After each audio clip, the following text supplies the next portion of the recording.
This is San Diego News Daily. Hello and welcome to San Diego News Daily. I'm Dana Williams. First up, some difficult news out of the South Bay. A Chula Vista fire this week left a popular local musician dead, his home unlivable, and his elderly mom fighting for her life in the hospital. NBC 7's Shondell Manise has more from the musician's friends and fans who miss him dearly. In San Diego, if you know music, you probably knew Chula Vista legend Max Zape. Almost all of them know who I'm talking about when I mention Max's name. I don't even have to say his last name. We performed pretty much all over Southern California together. He was like Wikipedia of music. We were practically brothers. We are brothers. One of his childhood best friends, Ricky Faria, now lives in Arizona. That keyboard you see sitting behind him is there because of Max. I kind of drifted from all of that, but he kept steering me back into music. Max's friends say he was home with his 96-year-old mom Monday morning when fire broke out in their kitchen. They were both pulled out through a window by the firefighters. Loved ones say Max's mom, Chris, is still in the ICU here at UCSD Hillcrest. They say her condition can change at any moment, and they're not even sure if she knows yet that her only son is gone. Max was her only caregiver. Now that Max is gone, there is no permanent caregiver.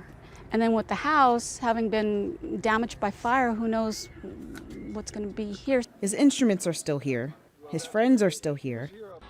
Brother Max, I miss you, and I miss you terribly. I'm just still trying to get through the shock. On that note, though losing their leader and a musical compass hurts, Max's community will heal the best way they know how. You keep on playing. You keep playing. There will be a memorial for Max on Shelter Island on February 1st. Here's where loved ones can gather to remember him, be there for one another, and keep playing. For NBC 7, I'm Shondell Manise. Oh, that is heartbreaking. And a large sinkhole in Morena continues to be a problem for city crews and commuters. The roads were expected to reopen by this afternoon, but that is no longer the case. The city says crews have repaired the water main and it will be back in service once the sinkhole is filled. But SDG&E and AT&T need more time for repairs. This all started, you may remember, Wednesday night when a water main broke, sending water gushing onto the street. Crews were able to shut the water off, but not before the street caved in. Nearby businesses and their customers say there's been a big impact since it started. Sinkhole is it's not good. It's where our money goes, right down the sinkhole there. My heart goes out to them because as a business owner, I don't want to lose money either. And in a social media post, a city spokesperson says work should be done by Tuesday. And we do have some unwelcoming news for your wallet. Despite San Diegans paying some of the highest electric rates in the country, another SDG&E increase is on the way. Starting in April, SDG&E customers can expect their bills to go up an average of $5 a month. It comes after the State Public Utilities Commission okayed wildfire reduction spending that SDG&E had built up between 2019 and 2022. It included placing power lines underground and layering overhead power lines with covered conductors to keep them from sparking fires. And crews in Tijuana are working to fix the collapse of part of their wastewater system. And until it's fixed, an extra 11 million gallons of sewage is flowing into the Tijuana River every day. The United International Boundary and Water Commission shared these pictures of the repair work. It's not clear exactly what happened to cause the damage or how long it's going to take to repair these and stop the added pollution. And the wait list for Section 8 vouchers in San Diego is closed. Federal funding for housing programs is scarce and now under threat from the Trump administration. Earlier this week, the president threatened to cut off sanctuary cities and their states from federal dollars completely. And at a recent San Diego Housing Commission board meeting, the group discussed the final housing project of its kind in the city for the foreseeable future.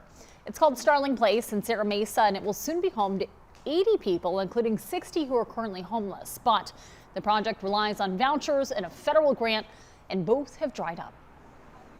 We are in uncharted territory here in terms of where we are closing the wait list.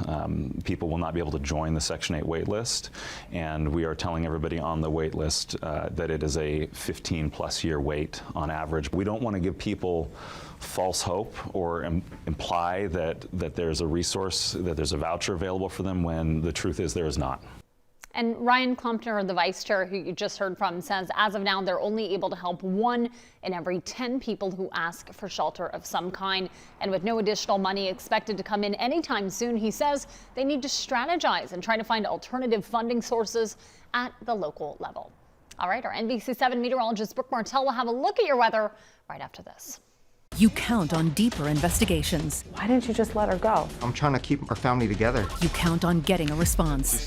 You count on a committed team looking out for you. A lot of our small business vendors tell me that you owe them quite a bit of money. In 2 languages. ¿Por qué piensa que ellos no hacen más? You count on results. And they said, you have your money back. And getting answers. Do you still feel let down? It's a slap in the face. This is NBC7 and Telemundo 20 investigates and responds. Only on NBC7 and Telemundo 20. Happy Saturday. Hope you had a great week. We are continuing with the warm weather, mostly clear skies, still breezy over the mountains because we have those Santa Anas, so that's still keeping us on the warmer side. Looking ahead to next week, those winds are going to shift onshore, so that'll cool us down just a little bit. But here's a look at the Inland Valley communities. You can see those temperatures warming up to the 70s by about 11 o'clock, and then we'll be spending some time in the 80s. And even by about 5, 6 o'clock, we'll be hanging on to some 60s and 70s. You'll start to see some more cloud cover by that point. Your coastal forecast over La Jolla also looks great. We'll be right around those low 60s by about 9 o'clock, spending time in the upper 60s by 10, and probably before lunchtime, we should break through to those 70s. If you plan on getting in the water, be careful. We do have that moderate rip current risk.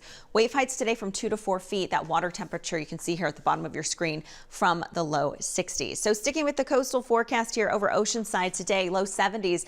Right around that through Sunday, Monday, you can see we taper off just a little bit. Same deal goes for La Jolla, Coronado. It's going to be just nice across the county though.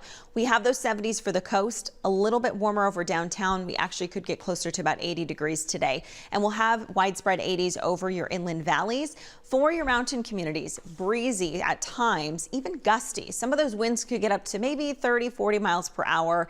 And we're looking at those temperatures to be from the low 60s up to about 70 degrees. Your desert region like Borrego Springs, upper 70s today. So here's a look at those wind speeds. You can see where the activity is, not just over the higher elevations, but really funneling into those valleys like Ramona. We could get some of those wind speeds around 20, 25 miles per hour there heading into the afternoon. And as we get into tonight, that's when the winds back off a little bit. Things calm down slightly. And then we're looking at those temperatures for the remainder of the weekend to be pretty nice still. We are going to be cooling down slightly as we look ahead to Monday, Martin Luther King Jr. Day. And then as we get into next week, we'll get back into those 60s for the coastline, even some 70s and 60s by that point for the Inland Valley communities. You can see the same deal over your mountain communities, except we're a little bit cooler there, some 50s back in the mix. And then we'll get those low 70s back for the desert region. Dana? Brooke, thanks so much. And you mentioned it, but the Martin Luther King Jr. Parade, that is going to happen at the waterfront tomorrow. Things will kick off at 9 a.m. for a pre-parade 5K run. Then the parade will start just 2 hours later at 11 a.m. and conclude with a festival at Waterfront Park until 3 in the afternoon. Event organizers say this is all about celebrating the legacy of Dr. Martin Luther King Jr. We got to continue in any way, shape, or form, whether it's through parades, reading, education, celebrations, to really carry on his legacy in some way, shape, or form, so we can continue to live out his dream as he expected it. And if you head out to the event, you might just see a familiar face. NBC7's Omari Fleming will be the MC. And as always, there's more coverage you can count on at NBC7.com, and you can find us on your Roku or your Samsung Smart TV app. Thanks so much for watching. I'm Dana Williams.